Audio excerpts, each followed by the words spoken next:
Salah satu persoalan terbesar dalam hidup manusia adalah lupa. Dan kalau kita mau jujur, setiap orang, apakah dia orang muda, orang remaja, anak-anak, bahkan orang tua, bahkan kakek, nenek, ya kan, siapapun dia, pasti pernah mengalami lupa. Nah, lupa ini bisa menjadi sesuatu yang sederhana, tapi lupa juga bisa menjadi sesuatu yang fatal. Saya ambil contoh sederhana. Jika engkau melupakan hari ulang tahun istri misalnya, wow, itu bisa menjadi sesuatu yang fatal. Mungkin buat sebagian orang karena memang dia dibesarkan dari keluarga yang tidak menganggap hari ulang tahun penting misalnya, ya kan. Dia juga kadang-kala lupa bahwa dia ulang tahun gitu, ya kan. Di dalam keluarganya terbiasa hal seperti itu misalnya. Sementara istrinya dari keluarga yang setiap ulang tahun pasti ada pesta, pasti ada surprise, pasti ada perayaan, ya kan. Nah, sehingga waktu pagi-pagi suaminya tidak bereaksi apa-apa di hari ulang tahun, wah, istrinya mulai berharap-harap, cemas, ya kan. Surprise apa yang akan dikerjakan oleh suami saya? Sampai malam tidak ada surprise apa-apa. Dia yang surprise, dia pikir ada kejutan, katanya dia yang terkejut. Ya ampun, suami saya lupa, ya kan. Wow, itu bisa jadi persoalan besar, ya kan.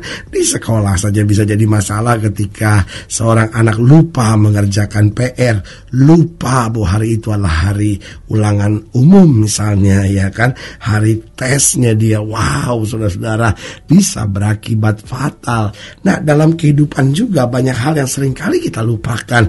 Ada orang-orang yang lupakan komitmennya, ya kan. Dalam rumah tangga, suami sudah berkomitmen, saya akan menjadi suami yang baik, ya kan. Istri akan menjadi satu-satunya, ya kan. Istri juga sudah berkomitmen akan tunduk kepada suami, mengasihi, mengasuh, merawatnya, ya kan.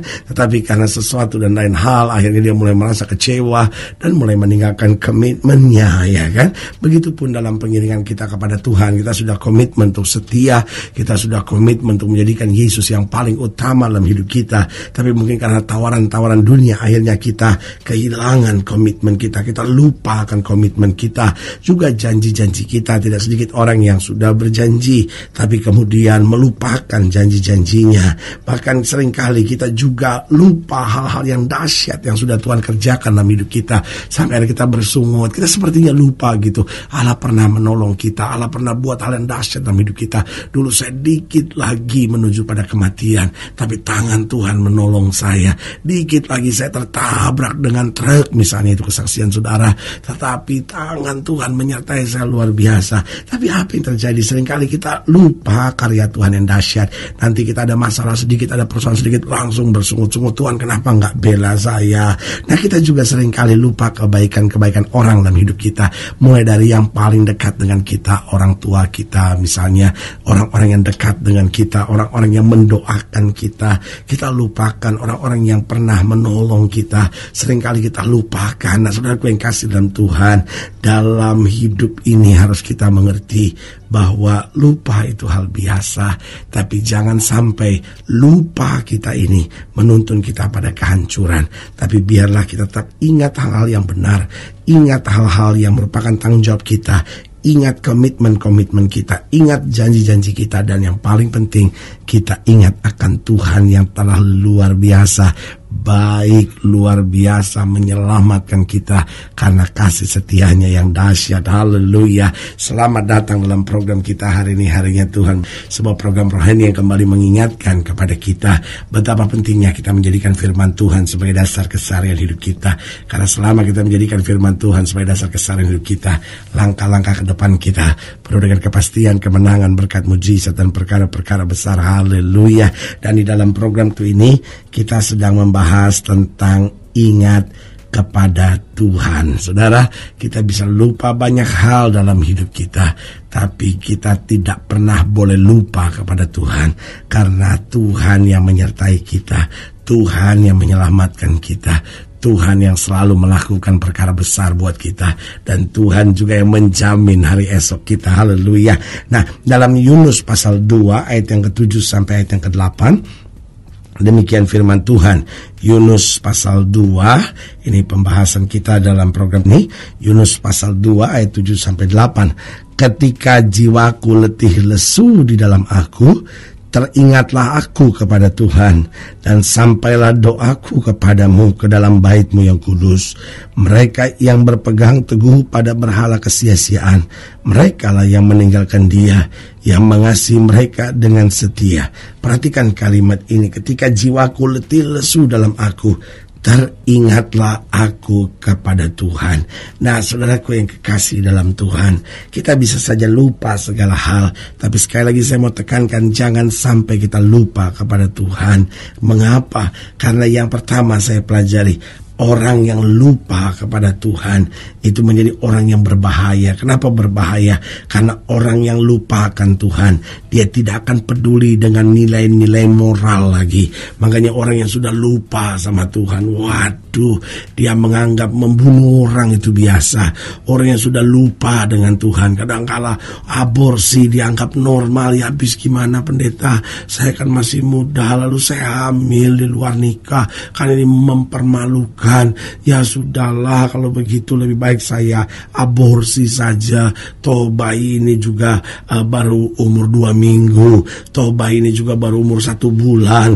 Lihat saudaraku yang kekasih dalam Tuhan, sebagai hamba Allah saya mau ingatkan, orang yang lupa Tuhan akan menjadi orang yang sangat berbahaya. Kenapa? Karena tidak ada lagi nilai-nilai moral dalam hidupnya. Yang kedua saya pelajari, orang yang lupa Tuhan akan menjadi orang yang masa bodoh dengan orang lain. Orang kalau sudah lupa Tuhan, saudara, dia nggak peduli. Buat dia masa bodoh istri, saya mau berselingkuh, urusan apa sama istri? Masa bodoh sama suami, anak-anak, saya pokoknya udah tertarik sama pria lain, saya mau bercerai dari suami saya. Masa bodoh orang mau ngomong apa? Waduh, orang kalau sudah lupa Tuhan, saudara, nggak peduli sama orang lain, dia korupsi, masa bodoh. Mau yang miskin tambah miskin, ya kan? Mau yang susah kebanjiran, masa bodoh. Yang penting saya bisa rampas hutan sebanyak-banyaknya, dapat uang sebanyak-banyaknya dengan cara saya sendiri. Ini yang saya bilang, orang udah lupa Tuhan, dan dunia ini sedang penuh dan dipenuhi dengan orang-orang yang lupa Tuhan, sehingga dia berbahaya, nggak peduli dengan nilai-nilai moral, masa bodoh dengan orang lain. Lalu juga saya pelajari yang ketiga, orang yang lupa Tuhan akan menjadikan uang sebagai Tuhan dalam hidupnya. Orang kalau udah lupa Tuhan, yang dia jadikan Tuhan dalam hidupnya itu uang. Buat dia yang penting saya dapat uang, mau halal mau haram, masa bodoh, yang penting pokoknya saya dapat uang. Padahal Alkitab sudah bilang, akar segala kejahatan Allah cintakan uang. Kalau kita udah apa-apa kita buat hanya untuk dapat uang, cari uang, dan kita udah gak bisa lagi ngerti mana halal mana haram, yang penting dapat uang. Apapun yang namanya dapat uang itu halal menurut kita. Ini yang saya bilang, kita telah menjadikan uang sebagai Tuhan. Kenapa? Karena kita sudah lupa pada Tuhan yang sebenarnya. Dan yang keempat, orang yang lupa Tuhan akan hidup menyusahkan orang. Orang kalau udah lupa Tuhan, suami yang lupa Tuhan, dia nyusahin istri dan anak-anaknya. Orang muda yang sudah lupa Tuhan, dia akan nyusahin mama dan papanya. Dan istri-istri yang sudah lupakan Tuhan, dia akan menyakiti buat suaminya dan anak-anaknya. Karena sebagai hamba Allah saya mau ingatkan, mari untuk kita tetap ingat akan Tuhan. Pertanyaannya, kapan sih biasanya orang akan ingat akan Tuhan? Yang pertama, jika kita sedang susah. Makanya ayat ini berkata, ketika jiwaku letih lesu dalam aku, teringatlah aku kepada Tuhan. Betul, banyak orang biasa ingat Tuhan kalau lagi susah, tapi selalu saya bilang, kalau kita bisa ingat Tuhan kalau kita lagi senang, kenapa kita tunggu susah? Kenapa kita tunggu hancur? Kenapa kita tunggu jatuh? Kenapa kita tunggu binasa dulu? Mari waktu kita dengar firman, kita ingat akan Tuhan, kita kembali ke jalan Tuhan, sehingga kita gak usah susah dulu, tapi di tengah-tengah kita mendengar firman, iman kita dikuatkan, kita berbalik dan kita melihat pertolongan Tuhan. Yang kedua, kapan biasanya manusia ingat Tuhan? Yaitu ketika Roh Kudus mulai menegur.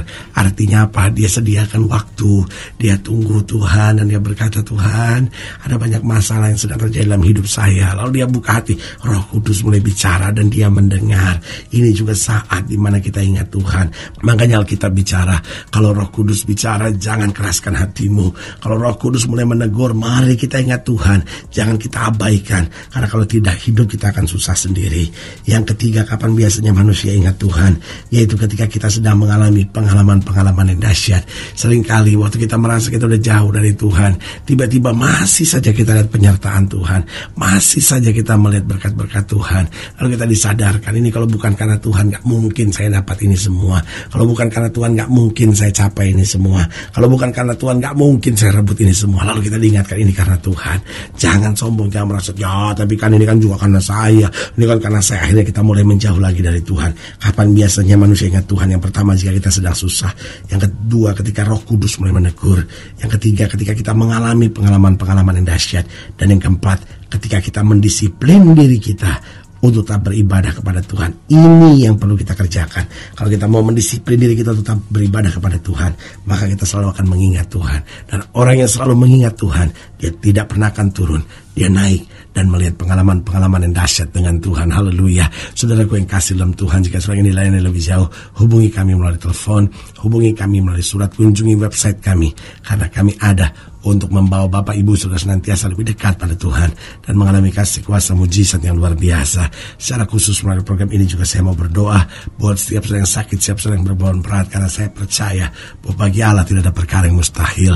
Dan saudara-saudara yang didoakan secara khusus boleh taruh tangan kanan saudara di dada dan kita akan berdoa. Mari kita berdoa. Bapa, dalam nama Yesus, hamba doa buat yang sakit, hamba doa buat yang berbeban berat, hamba doa untuk setiap mereka sedang menghadapi masa-masa yang sukar, karena hamba percaya bahwa bagi Allah tidak ada perkara yang mustahil. Bapa, hamba berdoa di dalam nama Yesus, yang sakit Tuhan jamah, yang lemah Tuhan kuatkan, yang susah Tuhan hiburkan, bahkan mereka mulai melupakan Tuhan, mulai diingatkan kembali untuk bersandar hanya kepada Kristus. Di dalam nama Yesus kami berdoa. Haleluya. Amin. Saudara yang kasih dalam Tuhan, kita sudah berdoa. Ingat, tidak pernah Allah lalai menepati janjinya. Ini saatnya buat kita untuk bangkit bersemangat, bersuka cita dalam menghadapi segala perkara. Karena kita tahu Yesus hidup, Yesus berkuasa, dan tidak pernah dia mengecewakan kita. Haleluya. Doa saya menyertai saudara. Sampai berjumpa pada program berikut. Dan jangan lupa, jadikan hari ini harinya Tuhan. Haleluya.